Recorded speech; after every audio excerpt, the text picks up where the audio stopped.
processo civil. Hoje a gente vai falar sobre a sentença e da coisa julgada.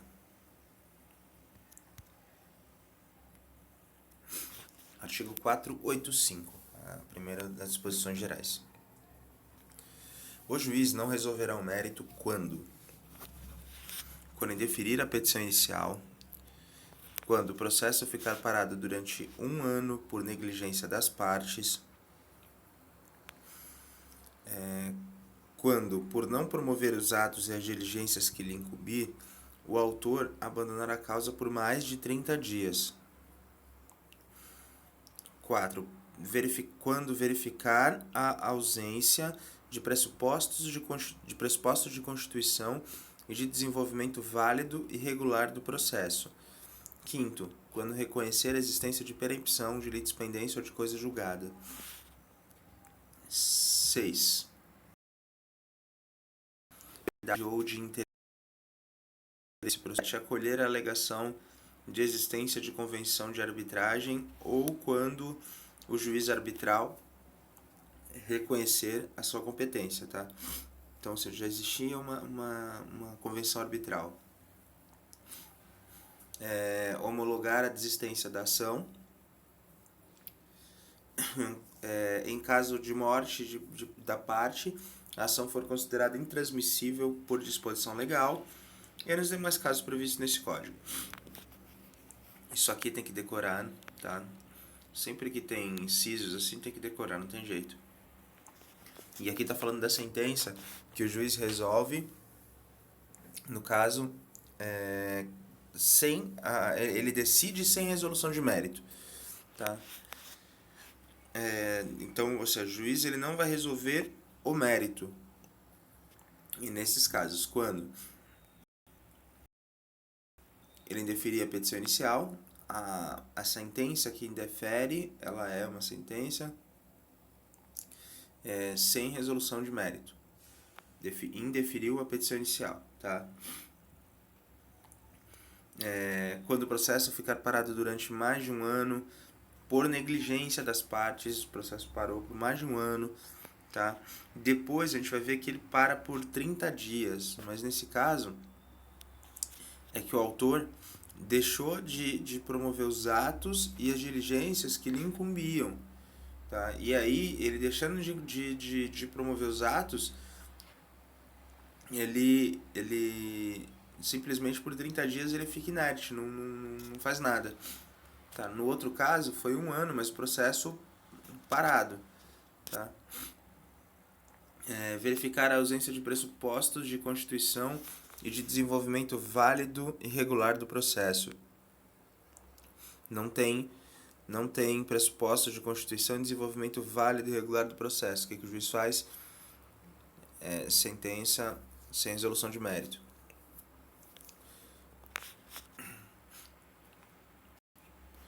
Não reconhece o mérito também quando reconhecer a existência de perempção, litispendência ou coisa julgada.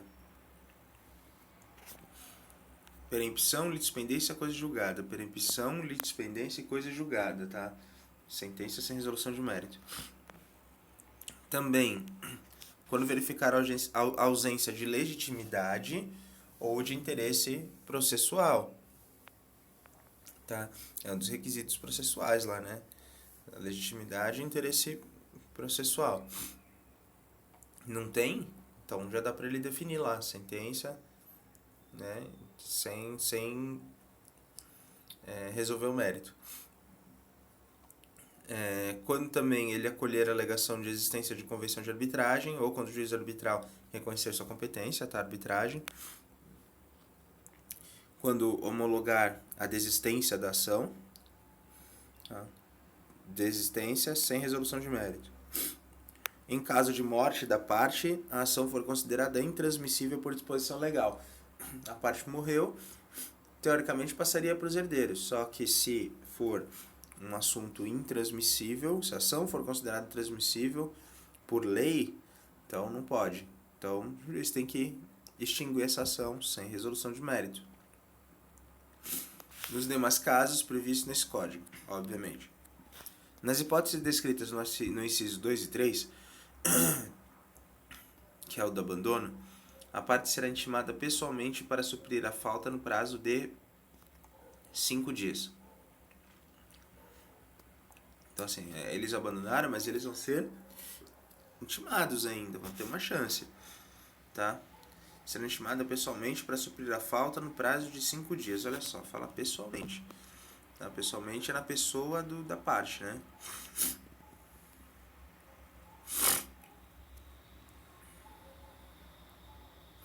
No caso do parágrafo 1º, quanto ao inciso 2, as partes pagarão proporcionalmente as custas. As duas partes não movimentaram mais o processo. Quanto ao inciso 3, o autor será condenado aos pagamentos das despesas dos honorários do advogado, que no inciso 3 fala sobre o autor, por mais de 30 dias, deixar de cumprir as diligências e tal, que forem necessárias. O interessado é o autor, né? O juiz conhecerá de ofício da matéria constante dos incisos 4, 5 e 6 e 9, em qualquer tempo, em grau de jurisdição, enquanto não ocorrer o trânsito em julgado. Tá? Então, ou seja, não é só assim que ele recebe o processo, é em qualquer tempo, em qualquer grau de jurisdição, tá? Não tendo trânsito julgado, o juiz pode conhecer de ofício, é o 4, 5, 6 e o 9.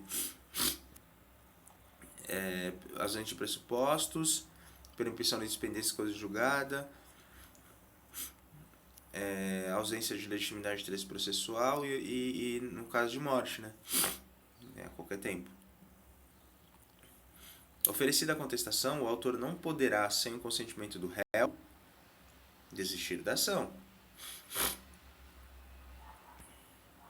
Então, oferecida a contestação, a partir do momento que o réu se defendeu, ofereceu sua defesa, o autor não vai poder desistir da ação, sem consentimento do réu. Se ele perceber que a coisa está ficando feia e desistir da ação, não pode. Sem consentimento do réu, não. E a desistência da ação poderá ser apresentada até a sentença. Depois da sentença não tem como, tá? Oferecida a contestação, a extinção do processo por abandono da causa pelo autor depende de requerimento do réu. Só voltando aqui, até porque essa parte da desistência do autor vai incumbir em custos processuais, né? Então, por isso que o réu tem que ver. Não, oferecida a contestação, a extinção do processo por abandono da causa pelo autor depende de requerimento do réu, tá? Ou seja, o réu que vai fazer um requerimento falando que o autor abandonou a causa, tá? Interposta apelação em quais casos de que tratam os incisos desse artigo, o juiz terá 5 dias para retratar-se. Tá? Então, interposta a apelação, que é o recurso, né, da sentença, falar para o tribunal. Em qualquer dos casos que tratam os incisos desse artigo, que são os que a gente viu,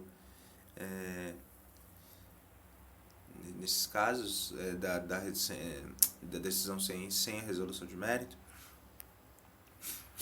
o juiz vai ter 5 dias para retratar-se.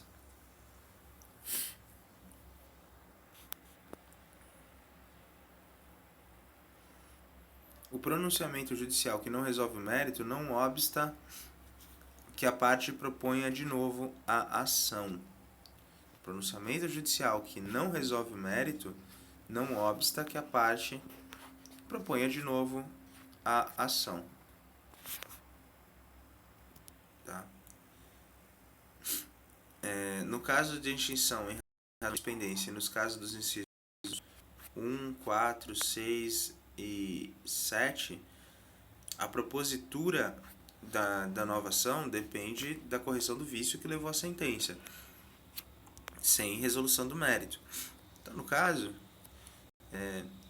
apelou, o juiz vai chegar primeiro para o juiz, ele vai ter 5 dias para poder se retratar, tá, desse caso.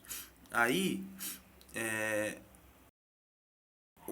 nesse caso, independente disso, ele deu a sentença, que é o pronunciamento judicial, ele não impede que a ação proponha de novo, que a parte proponha de novo essa ação. Só que algumas coisas vão ter que ser corrigidas, alguns vícios terão que ser corrigidos para poder propor de novo, né?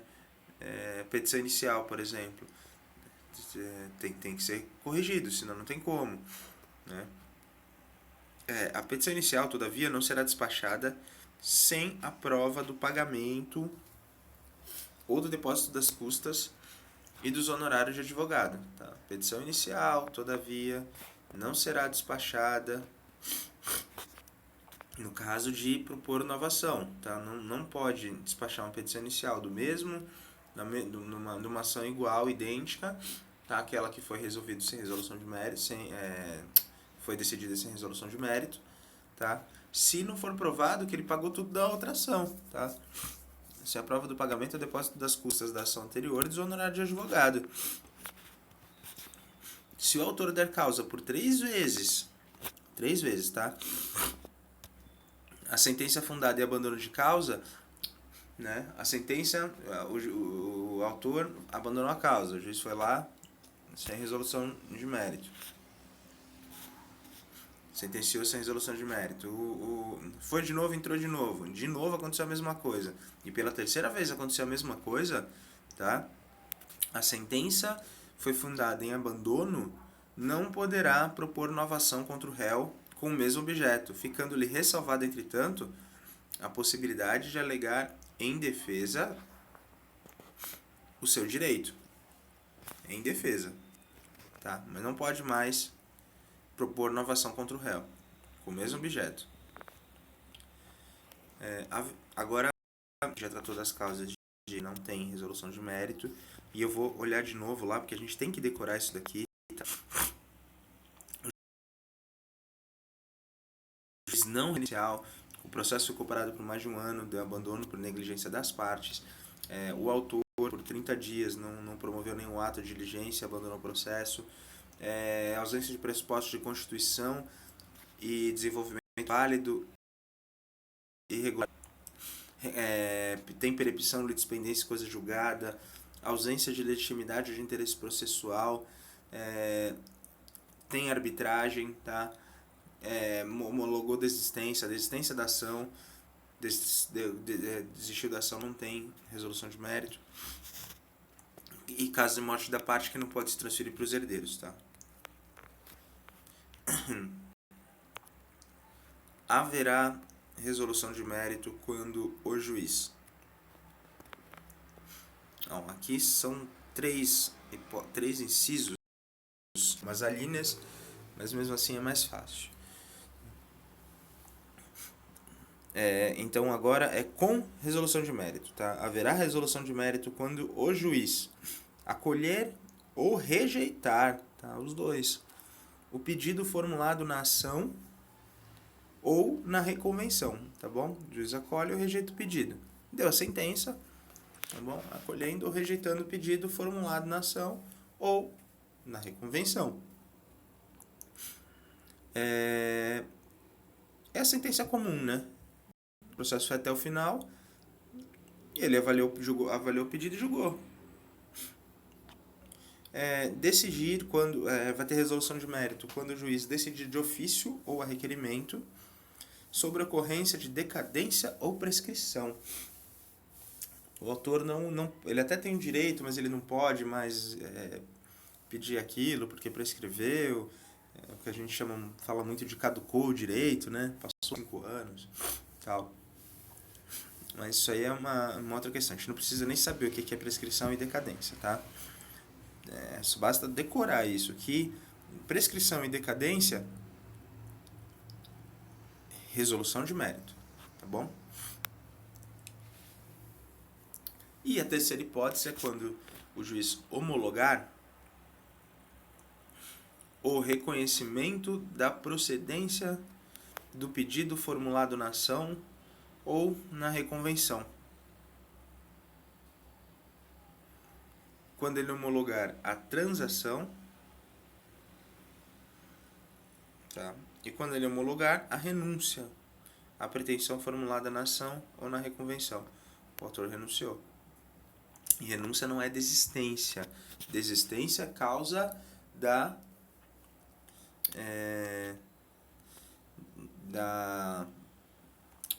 sem resolução de mérito, que é a renúncia com. Isso aqui pode ser pegadinha de prova, tá?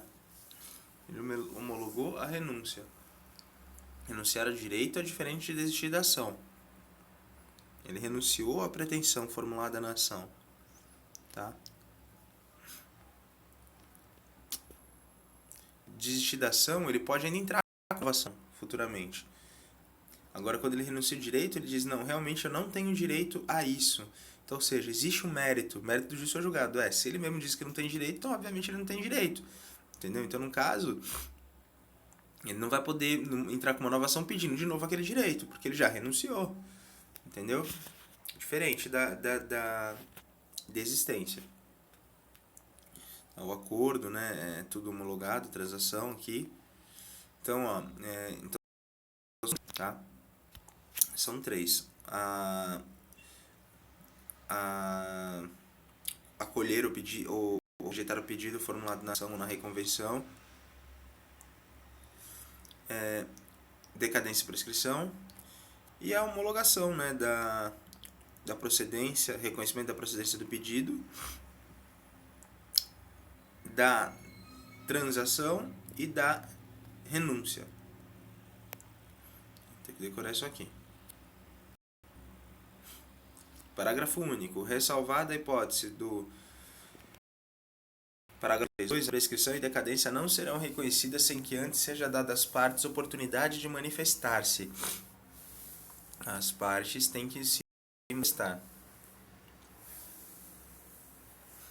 Desde que possível, o juiz resolverá o mérito sempre que a decisão for favorável à parte a quem aproveitaria eventual pronunciamento nos termos do artigo 485.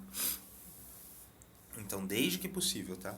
O juiz vai resolver o mérito, tá? Sempre que a decisão for favorável à parte a quem aproveitaria eventual pronunciamento nos termos do artigo 485. E o 485 é o que trata da resolução da sentença sem resolução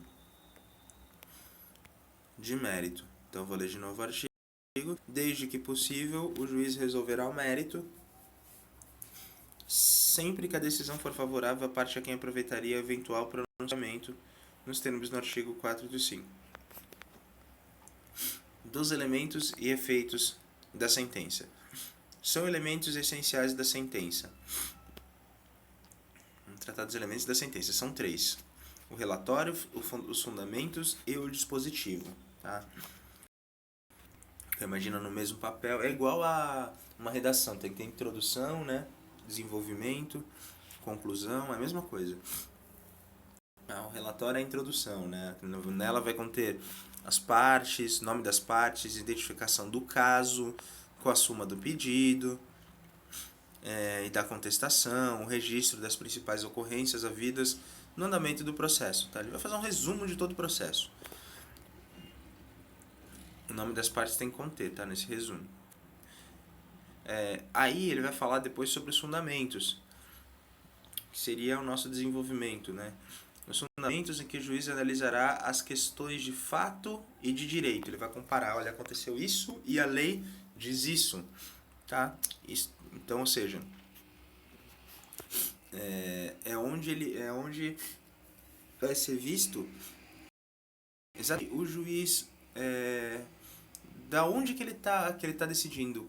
Não vai ser exatamente da cabeça dele, né? Ele vai se basear, se pautar em coisas que em leis, em jurisprudências, etc. Então ele vai comparar o fato concreto ao que o direito diz sobre aquilo no dispositivo, tá?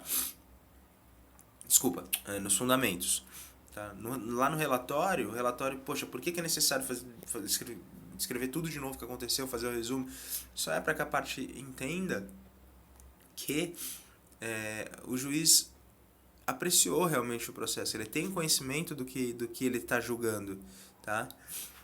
Dá uma maior segurança, né? Então, por isso que é necessário o relatório. Os fundamentos de saber em que o juiz se baseou, e não simplesmente na cabeça dele, né? E, finalmente, o dispositivo, que é em que o juiz resolverá as questões principais que as partes lhe submeterem, tá bom? Onde ele vai dar a resposta dele mesmo. Então, ou seja, relatório, fundamento e dispositivo. Não se considera fundamentada qualquer decisão, seja ela interlocutória, sentença ou acórdão, tá? Qualquer até decisão interlocutória, nem a sentença nem o acórdão, serão fundamentados quando, tá? Vamos ver aqui. Não vai ser considerado quando se limitar à indicação, à reprodução ou à paráfrase de ato normativo, sem explicar sua relação com a causa ou com a questão decidida, tá? Em que ele reproduziu, indicou um ato normativo qualquer, mas não explicou a relação com a causa ou a questão decidida. Não basta simplesmente citar um ato normativo ou algo do tipo, ele tem que indicar qual que é a relação disso com o fato em si. Não vai ser considerado fundamentado a sentença que empregar conceitos jurídicos indeterminados sem explicar o motivo concreto de sua incidência no caso. Mesma coisa, né? Empregou conceitos jurídicos indeterminados e não explicou o motivo concreto da incidência feito naquele fato. A questão dos que se prestariam decisão. Invocar motivos que se prestariam a justificar qualquer outra decisão. Ficaria muito subjetivo, né? Não enfrentar todos os argumentos deduzidos do processo. Capazes de, em tese, infirmar a conclusão adotada pelo julgador. Ou seja, todos os argumentos deduzidos no processo tem que ele tem que embasar tudo, né? Que se limitar a invocar precedente ou nula. Ele invocou precedente ou nula, só que sem identificar seus fundamentos determinantes, nem demonstrar que o caso sob julgamento se ajusta àqueles fundamentos. Tudo que a gente tem visto aqui é mais essa relação de nexo do fato com o direito em si, né? Também deixar de seguir enunciado de súmula jurisprudência ou precedente invocado pela parte, sem demonstrar a existência de distinção no caso em julgamento ou a superação do entendimento. A parte alega lá que existe uma súmula, uma jurisprudência, um precedente a favor dela. E o juiz dá a sentença, mas não fala nada sobre isso, não demonstra a existência de distinção no caso, olha, aqui é diferente, ou que o entendimento já foi superado, olha, mas agora existem outras súmulas dizendo outra coisa, tá? Já foi superado esse entendimento, o juiz tem que se manifestar também disso. Então, nesses casos aqui, a sentença, ela não vai estar fundamentada, não pode se considerar que ela está fundamentada. Tá aqui, ó, não será considerada fundamentada qualquer decisão judicial, tá? Seja ela a decisão interlocutória, seja uma sentença ou acórdão, tá? Ou seja, o fato tem que estar extremamente ligado ao direito.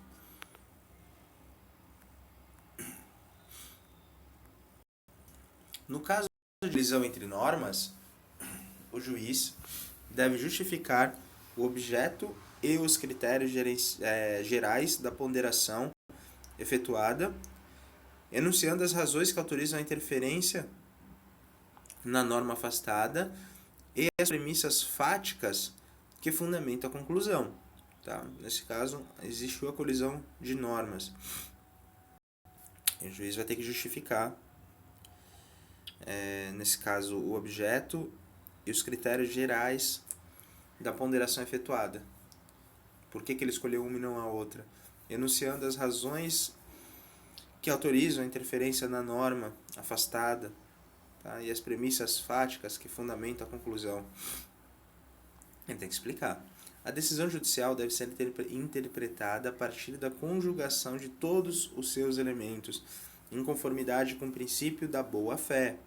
O juiz resolverá o mérito, acolhendo ou rejeitando, no todo ou em parte, os pedidos formulados pelo autor. Quando que o juiz resolve o mérito? Quando ele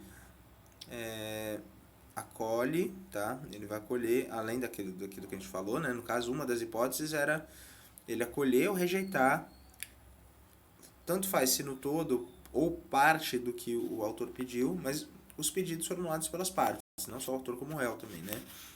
Na ação relativa à obrigação de pagar quantia, então existe aqui uma obrigação uma ação relativa a uma obrigação de pagar quantia. Ainda que formulado pedido genérico, que o certo não é, né, o pedido genérico, né, é o pedido certo, mas aqui, ainda que formulado pedido genérico, tá, a decisão definirá desde logo a extensão da obrigação, o índice de correção monetária, a taxa de juros, o termo inicial de ambos e a periodicidade da capitalização dos juros, se for o caso, salvo quando não for possível determinar de modo definitivo o montante devido. Tem que estar tal valor já, olha, se deve tanto com juros, com isso, com aquilo, vai ser tanto. Tanto juros por mês, se ele não pagar e tal. Tem que estar tudo definido, a não ser que não é possível determinar de modo definitivo o montante devido, ou quando a apuração do valor devido depender da produção de prova de realização demorada ou excessivamente dispendiciosa, assim reconhecida na sentença. Artigo, seguir-se-á a apuração do valor devido por liquidação. O disposto no caput também se aplica quando o acórdão alterar a sentença. Apelou lá e o acórdão alterou a sentença. Tá? Então, ou seja, vai mudar o valor, né? É vedado ao juiz proferir decisão de natureza diversa da pedida, bem como condenar a parte em quantidade superior ou em objeto diverso do que lhe foi demandado. O juiz ele tem que se ater exatamente ao pedido e nada mais do que o pedido. Tá? Então, no caso, se ele pediu 10 mil, o juiz não pode dar, não, isso aqui vale mais, eu acho que ele tem que receber 15. Não pode. Entendeu? A parte reconhece que deve, não deve 10, mas deve 5, o réu, né? Não deve 10, mas deve 5. Nesse caso aí já é uma questão, já é uma, não tem mais, é uma questão incontrovérsia já. O autor alega, o réu reconhece, naqueles 5 mil, por exemplo, o juiz não pode pegar e condenar e falar, não, você não deve 5 mil, você deve só 3. Entendeu? Não, pelo menos os 5 vai. Né? Aí vai ver se vai até os 10 do autor, mas pelo menos entendeu? Porque, ou seja, os pedidos não podem ser diferentes. Ou senão ele fala, não, se você não receber em dinheiro isso, vamos te pagar em compras de alguma coisa, sei lá, enfim. Tem que ser exatamente no que está no pedido, tá? Não pode nem escolher de maneira diferente, nem além ou inferior ao que foi pedido. Aliás, inferior não, em quantidade superior, né? Com condenação do réu. Não pode ter natureza diversa do que foi pedido, tá? A decisão ela deve ser certa, ainda que resolva a relação jurídica condicional. Mesmo que tenha condição, a decisão deve ser certa. Se depois da propositura da ação algum fato constitutivo, modificativo ou extintivo do direito influir no julgamento do mérito, né, aí caberá ao juiz tomá-la em consideração de ofício a requerimento da parte, no momento de proferir a decisão. Então, ou seja, algum outro fato novo apareceu, um fato constitutivo, modificativo ou extintivo do direito, tá, que vai influenciar no julgamento do mérito. O que o juiz tem que fazer? Em consideração, no caso de ofício a requerimento da parte, ele tem que considerar isso no momento que proferir a decisão. Se constatar de ofício o fato novo, o juiz ouvirá as partes sobre ele antes de decidir. É um fato novo, as partes têm que se pronunciar, óbvio. Tá? Publicada a sentença, o juiz só poderá alterá-la para corrigir de ofício o requerimento da parte inexatidões materiais ou erro de cálculo, tá? Porque erro de cálculo é uma coisa, né? O mérito da sentença é outra, né? Ele condenou, só que teve um erro no cálculo, né? Aí pode mexer no erro de cálculo, não na condenação. Ou inexatidões materiais, tá? Apenas isso. E também o juiz pode alterar a sentença por meio de embargo de declaração, tá? Que é um outro recurso que a gente ainda vai estudar. Então, pode ser alterada para corrigir inexatidões materiais ou erro de cálculo, ou por meio de embargo de declaração. A decisão que condenar o réu ao pagamento de prestação consiste em dinheiro. E aqui determinar a conversão de A decisão que condenar o réu ao pagamento de prestação consistente em dinheiro, e há que determinar a conversão de prestação de fazer, de não fazer, ou de dar coisa em prestação pecuniária, valerão como título constitutivo de hipoteca judiciária. Título constitutivo de hipoteca judiciária. A decisão produz a hipoteca judiciária, embora a condenação seja genérica. A decisão produz a hipoteca judiciária, ainda que o credor possa promover o cumprimento provisório da sentença, ou esteja pendente arrestos sobre bem do devedor. A decisão produz a hipoteca judiciária, mesmo que impugnada por recurso dotado de efeito suspensivo. A hipoteca judiciária poderá ser realizada mediante a apresentação de cópia de sentença perante o cartório de registro imobiliário, independentemente de ordem judicial, de declaração expressa do juiz ou de demonstração de urgência. Tá? Cópia da sentença no cartório imobiliário, tá? Apresentou a cópia da sentença, a hipoteca judiciária poderá ser realizada, tá? No prazo de até 15 dias da data da realização da hipoteca, falará ao juízo, que determinará a intimação da outra parte para que tome ciência do ato.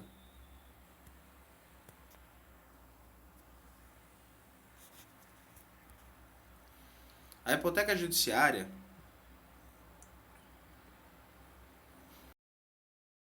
implicará para o credor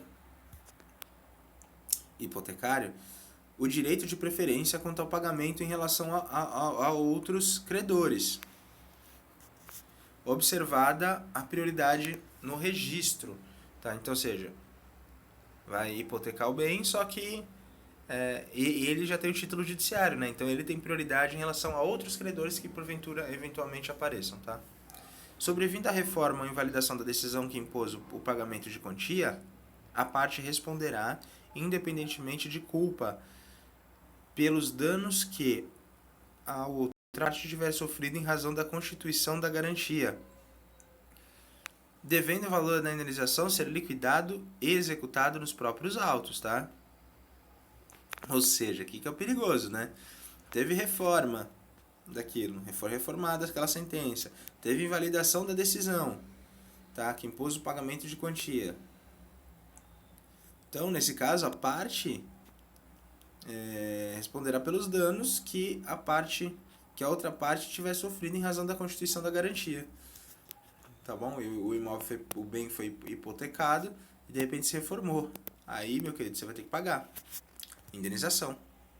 Tá bom? Nos próprios autos.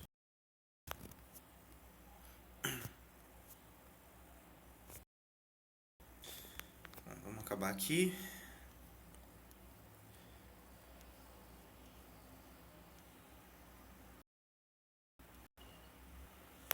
A remessa necessária.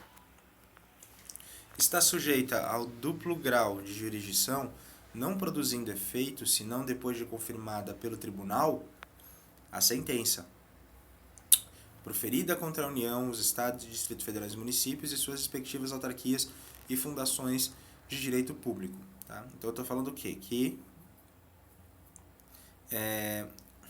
não vai, que está sujeito ao duplo grau de jurisdição, tá? Ou seja, tem que ter recurso, é necessário, não produzindo efeito senão depois de confirmada pelo tribunal a sentença. Então, nesses casos, não basta a sentença do juiz de primeiro grau, vai ter que ter recurso. Só depois que vai produzir efeito, tá? Proferida de todas as sentenças proferidas contra a União, Estados, Distrito Federal, municípios e as autarquias e fundações de direito público, e aquelas sentenças também que julgaram procedentes, no todo ou em parte, os embargos à execução fiscal, tá? Então, embargos à execução fiscal, que for julgar procedente, e tudo que for proferida contra a fazenda pública, né? Tá bom. Essa sentença tem que ir para segundo grau. Nos casos previstos nesse artigo, não interposta apelação no prazo legal, o juiz ordenará a remessa dos autos ao tribunal. Se não fizer, o presidente do respectivo tribunal avocá-los-á. Então, não teve recurso, o próprio juiz tem que mandar os autos para o tribunal julgar. Senão, o próprio tribunal vai pedir, vai avocá-lo. Em qualquer dos casos, referidos no parágrafo 1º, o tribunal julgará a remessa necessária. Não se aplica o disposto nesse artigo quando a condenação ou proveito econômico da causa for de valor certo e líquido inferior a... E aqui, quando tem valor, é chato, né? Então, não vai se aplicar quando a condenação ou proveito econômico obtido no valor da causa for de pequeno caso. 1.000 salários mínimos para a União e as respectivas autarquias e fundações de direito público.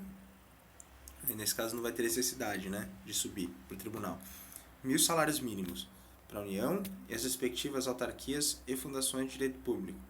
500 salários mínimos para os Estados, Distrito Federal, autarquias e fundações de direitos públicos e os constituam capitais dos estados. Os municípios que são capitais, tá? Os estados e os municípios que são capitais. 500 salários mínimos para os estados e os municípios capitais. 100 salários mínimos para todos os demais municípios, respectivas autarquias e fundações de direito público. Olha só. Então, isso aqui tem que decorar, tá? Não vai se aplicar o disposto nesse artigo, que é o de quando a ação ou proveito econômico obtido na causa for de valor certo e líquido inferior a 1.000 para unir autarquias, tal, 500 para os estados, as autarquias, etc. E as capitais, estado, município que é capital, e 100 para salários mínimos para municípios e as autarquias e fundações de direito. Também não se aplica o disposto nesse artigo quando a sentença estiver fundada em súmula de Tribunal Superior, acórdão proferido pelo STF ou STJ em julgamento de recursos repetitivos, entendimento firmado em incidente de resolução de demandas repetitivas ou de assunção de competência,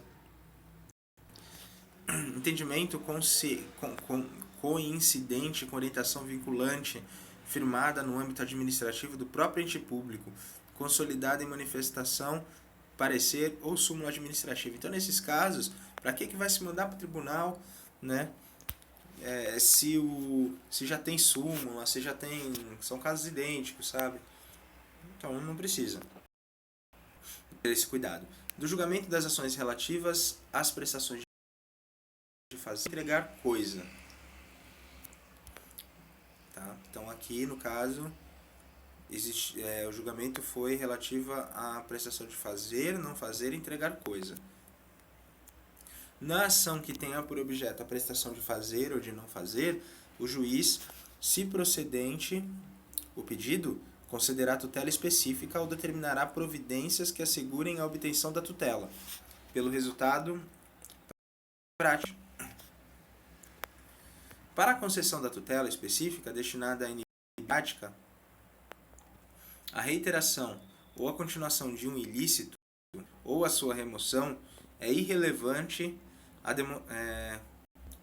demonstração da ocorrência de dano da existência de culpa ou dolo, tá? Não precisa, então, irrelevante demonstração da ocorrência de dano, ou de culpa ou dolo.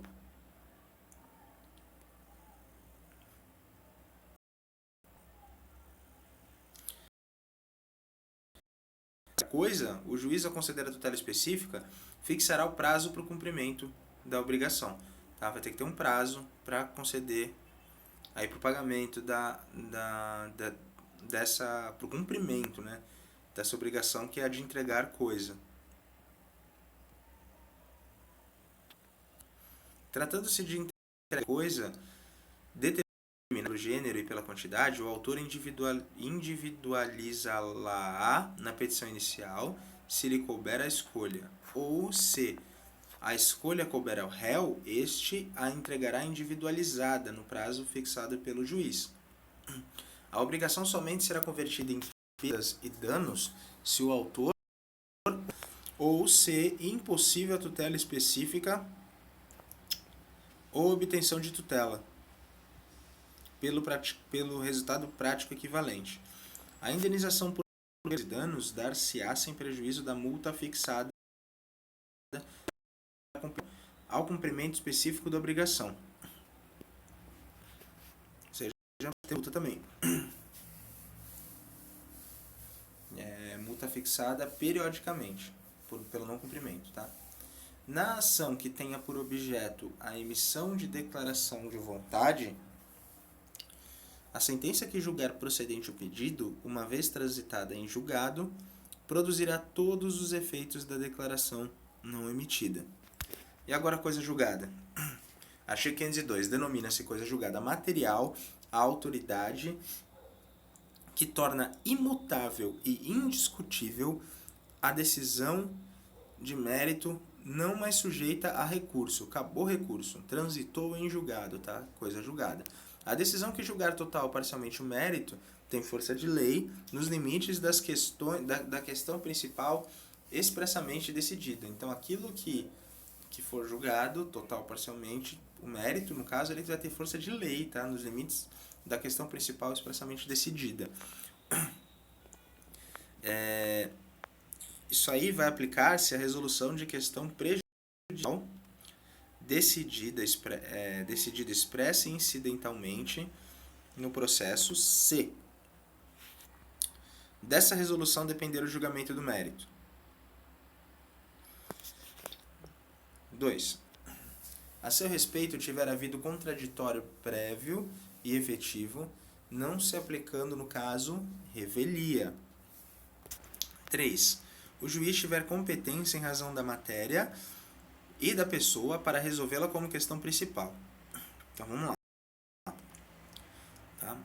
O disposto no caput, que a decisão vai ter força de lei, né? Julgar total, somente e tal, aplica-se a resolução na questão, a resolução de questão prejudicial, decidido expressa e incidentemente no processo, se dessa resolução depender o julgamento do mérito. Se a seu respeito tiver havido contraditório prévio e efetivo, houve um contraditório prévio e efetivo, tá? Não se aplicando no caso de revelia. Se o juiz tiver competência em razão da matéria e da pessoa para resolvê-la como questão principal.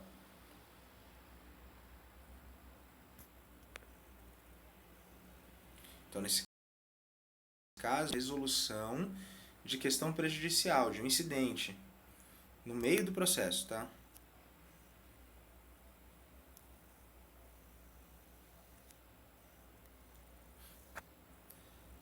Parágrafo 2º. A hipótese do parágrafo 1º aplica no processo, não se aplica se no processo houver restrições probatórias ou limitações à correção que impeçam o aprofundamento da análise da questão prejudicial. Tá? Não fazem coisa julgada. O que não faz coisa julgada? Duas coisas. Os motivos, ainda que importantes para determinar o alcance da parte dispositiva da sentença. Também não faz coisa julgada a verdade dos fatos, estabelecidas como fundamento da sentença. Nenhum juiz decidirá novamente as questões já decididas relativas à mesma lide, tá? Salvo se tratando de relação jurídica de trato continuado, sobreveio modificação no estado de fato de direito, caso em que poderá a parte pedir a revisão do que foi estatuído na sentença. 2. Nos demais casos prescritos em lei.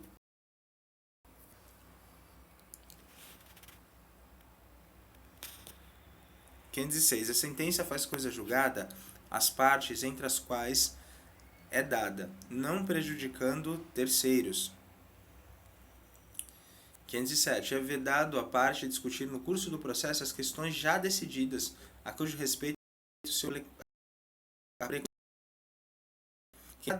a decisão de mérito considerar-se-ão deduzidas e repelidas todas as alegações e as defesas que a parte poderia opor tanto ao acolhimento quanto à rejeição do pedido.